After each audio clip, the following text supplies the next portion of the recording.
Jesus explains, living every day in the realms of glory. Is this your desire? September 16th, 2015. Words from Jesus through Sister Clare, spoken by Jackie.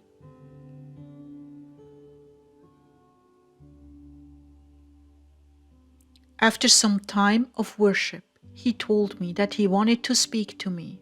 So I came and sat at my computer, and he began. Welcome back. O Lord, press me to your heart. Where have you been all this time? Fighting to stay awake and concentrate on you? Well, good job. Here we are, and I love you.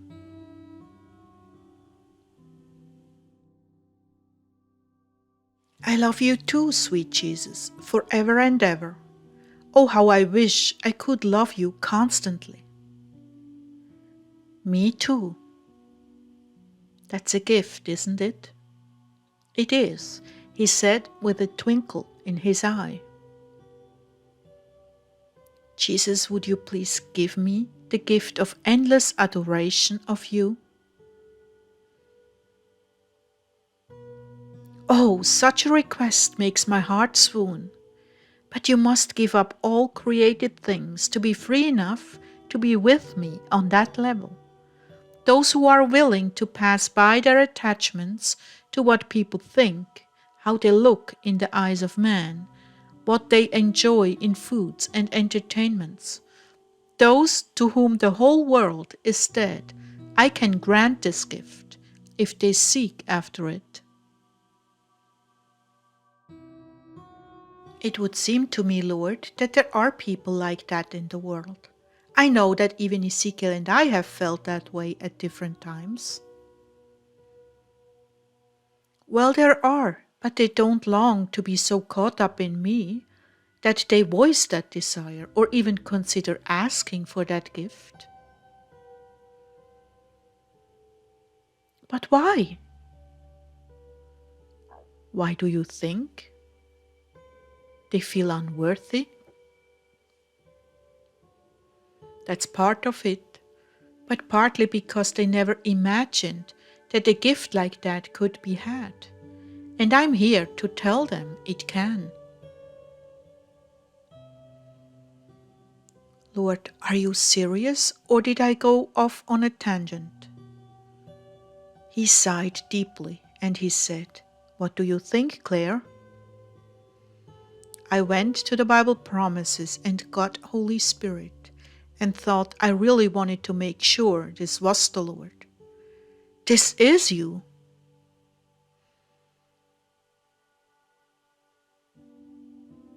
The gift of continuous contemplation of my goodness is available to all who ask, yet there is a certain cost involved.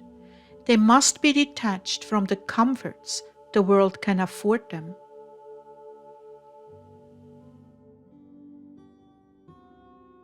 Well, are you saying like the traditional Christians of old?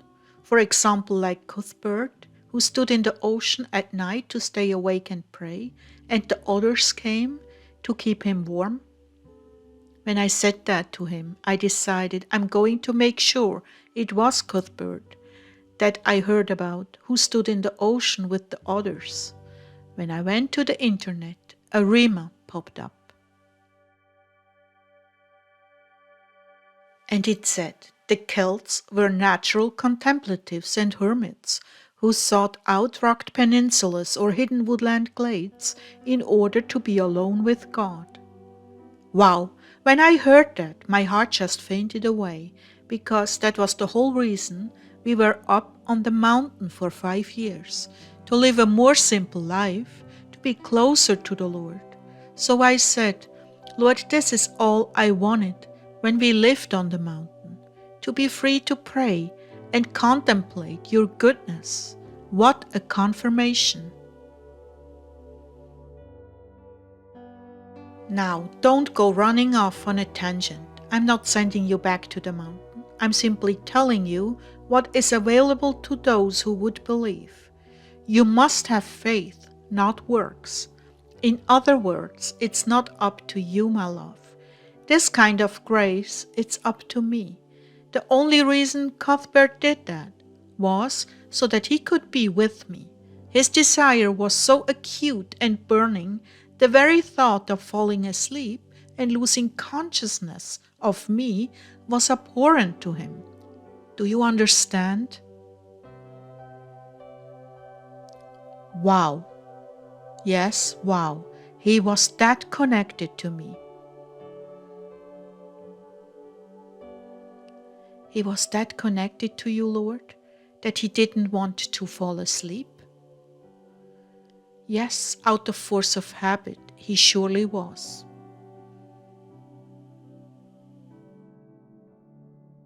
Wow, can you imagine it? Just to imagine it is beyond comprehension. To look into the infinite goodness of God and actually see and experience it, and not want to go to sleep, and doing all in your power not to fall asleep. What a soul! Yes, there are yet unimaginable heights of glory for those who believe. The key is belief, not works. But if you believe, then you will arrange your life in such a way as to be sensitive and respond to the grace, and sometimes even do violence to your wants and needs to accomplish it, right? Yes, but again, the key is still faith. You must believe that I'm a rewarder of those who diligently seek me.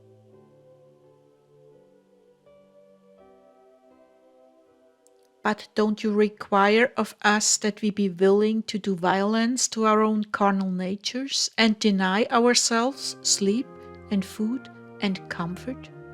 Or is that just asceticism? If you seek me with all your heart, you will find me.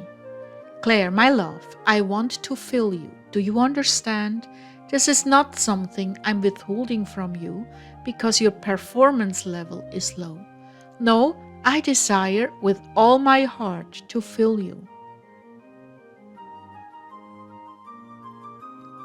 So, what's in the way, Lord? Do you really want me to answer that? You know I do, Lord.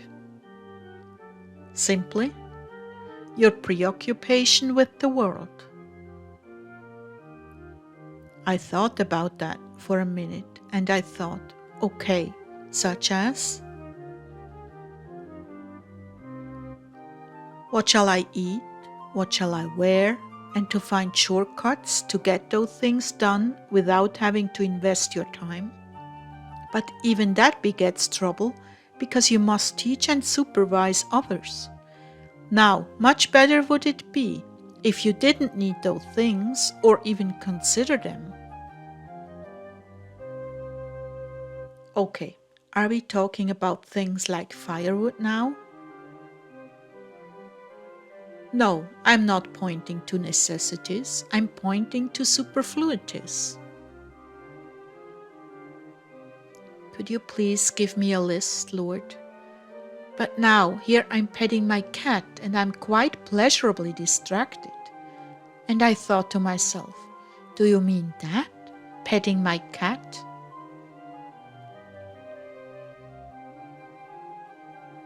Do you know that your cat is better at contemplating me than you are? No. Would I lie to you? No, you wouldn't lie to me.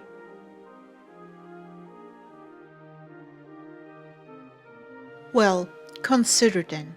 They do not weave, they do not spin, or think about what they will eat for dinner, wanting something a little different. You know, a little variety in their menu. No, they eat, sleep, and contemplate. Their minds are simple, like a child's, so they are able to slip into a place of awareness of me that your complicated mentality does not permit you in this life. Just because you can't hear their thoughts doesn't mean they're stupid. What about the flowers that turn and follow us in heaven? They are not even animals, but are aware of me and of us. How can all creation groan if there is not an awareness of me? They are not dense or elusive. You are. Wow, we are the crowning glory of your creation, and we are dense and elusive? That's right. Because of your increased awareness and intelligence of how things work, you tend to get distracted into the finer details of life. But cats are simple, like children, and it's much easier for them to be drawn into me. They have very little to think and question about. And man, in his quest for knowledge and power, has contaminated his mind to such a degree that he has walked 1,000,000 miles away from me in daily practice.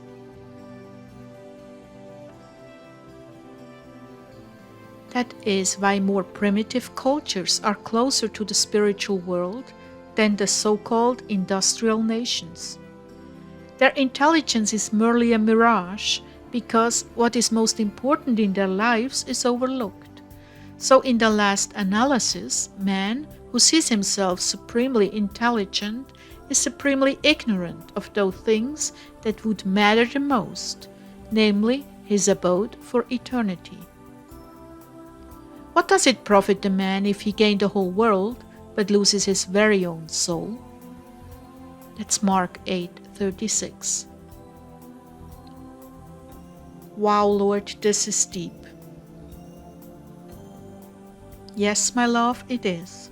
Therefore, the people who are most scorned in the world are the ones who are most taken up with me.